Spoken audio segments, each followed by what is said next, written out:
शायद इसे ही कहते हैं सही समय पर सही कार्य कर लेना।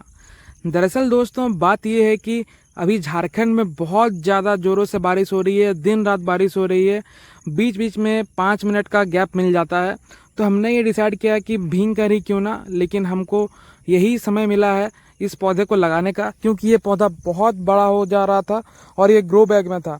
तो क्योंकि उसके लिए जगह छोटा पड़ रहा था, तो हमने ये डिसाइड किया कि क्यों ना इसको मिट्टी में ज़मीन पे लगा दिया जाए, जिससे कि ये पौधा मनचाहा आकार ले पाए और अपने अनुसार फैलाव कर सके। नमस्कार, आदाब, सत श्री अकाल। मैं हूं राहुल बारिक और आप सभी का स्वागत करता हूं आपका अपना YouTube channel amazing farming tech with Rahul में। So a lot to know, a lot to show and a lot to discuss in this. आज के इस वीडियो में हम दो टॉपिक को इंटीग्रेट करने जा रहे हैं। पहला टॉपिक ये होगा कि हम कब न्यू प्लांटेशन करना चाहिए, इन द सेंस कि रीप्लांटेशन करना चाहिए, ठीक है। और दूसरा टॉपिक ये है कि ये कौन सा वैरायटी है, इसका डिटेल दे देते हैं आपको, ताकि आपको बेटर एक्सपीरियंस हो इस पेड़ के बारे में। तो दोस्तों ये है पीच का प्लांट और हिंदी में जिसे आड़ू के नाम से जाना जाता है। तो आप जब भी कोई बड़े प्लांट को ट्रांसफ़र करना चाहते हैं दूसरे जगह में, सबसे पहले जो आपको ध्यान रखना है वो है क्लाइमेट। वो सबसे ज़्यादा इम्पॉर्टेंट है। तो अभी का क्लाइमेट क्या है कि झारखंड में अभी भी बहुत बारिश हो रही है, मानसून आ चुका है, दिन रात बारिश हो रही है। तो अभी कुछ और काम कर नहीं हो पा रहा था, जैसे डिलीवरी वगैरह सब कुछ बंद है। तो हमने डिसाइड किया है क्यों ना जो बड़े बड़े पौधे हैं उसको ट्रांसफ़र कर दिया जाए ज़मीन पर, ताकि वो अच्छा से ग्रो कर सकें। तो उसके लिए आपको सबसे पहले करना ये है कि आपको प्लांट की छटाई करनी होती है, यानी कि प्रूनिंग करनी पड़ती है। और प्रूनिंग आपको ऐसा करना होता है कि ज़्यादातर जो सॉफ्ट ब्रांचेस है उसको रिमूव कर देना होता है। और साथ ही लगाने से पहले आपको क्या करना है कि जो भी ब्रांचेस क्रॉस कर रहे होते हैं या अंदर की तरफ ब्रांचेस होते हैं उसको आपको रिमूव कर देना होता है, ताकि आपको एक अच्छा कैनोपी मिल सके और साथ ही आपका प्लांट अच्छा से रिकवर हो जाए।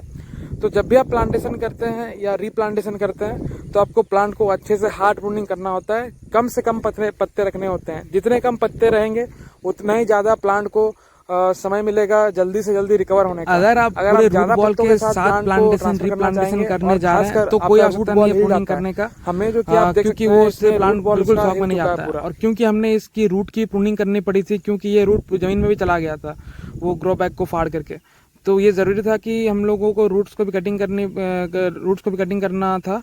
और इसको लेकर आने के लिए भी इसको काफ़ी मेहनत लग रहा था, इसीलिए हमने पूरा इसका जो मिट्टी है निकाल दिया था, ठीक है। तो अब जो हमने हार्ड कट्स लगाए थे वहाँ पर हमने कॉपर ऑक्सीक्लोराइड का जो पेस्ट होता है वो लगा दिया। और लगाने के बाद इसको प्लांटेशन कर दिया। साथ ही इसमें फंजीसाइड्स और साथ में हमने जो मैग्नीशियम सल्फेट होता है उसको भी ऐड किया है, ताकि ये प्लांट स्ट्रेस फ्री रहे। और जितना जल्दी स्ट्रेस फ्री हो जाएगा प्लांट, उतना ही जल्दी ये रिकवर कर जाएगा।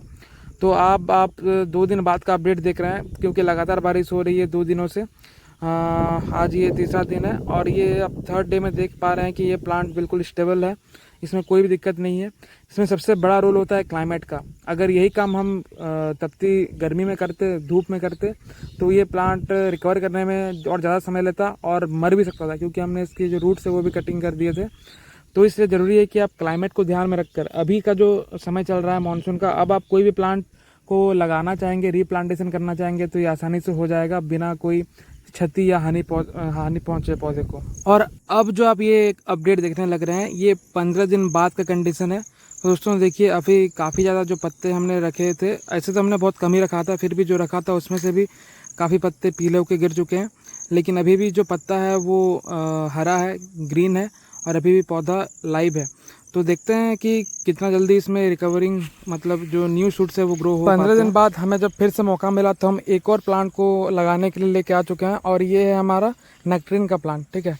तो ये जो नेक्ट्रीन का प्लांट है, आप देख सकते हैं कि ये हमने काफ़ी पहले इसको निकाल दिया था, इसीलिए थोड़ा सा डल दिख रहा होगा। लेकिन अब ये 1 दिन बाद का अपडेट देख रहे हैं आप, अब ये पौधा पूरा स्वस्थ हो चुका है, यानी कि जो पत्ते मुरझा गए थे उसको हमने जब लगाया प्रॉपर, जैसा कि हम मैनेजमेंट करने को कहते हैं। और ये भी एक नेक्ट्रीन का पौधा है।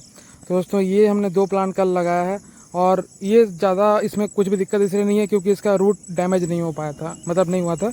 और एक जो प्लांट इससे पहले देखा था आपने, हल्का वो मुरझा गया था। तो जब भी आप पौधा को निकालते हैं मिट्टी से, या जो मतलब ग्रो बैग से जब निकालते हैं, तो उसकी जड़ें अंदर तक ज़मीन में जा चुकी होती है।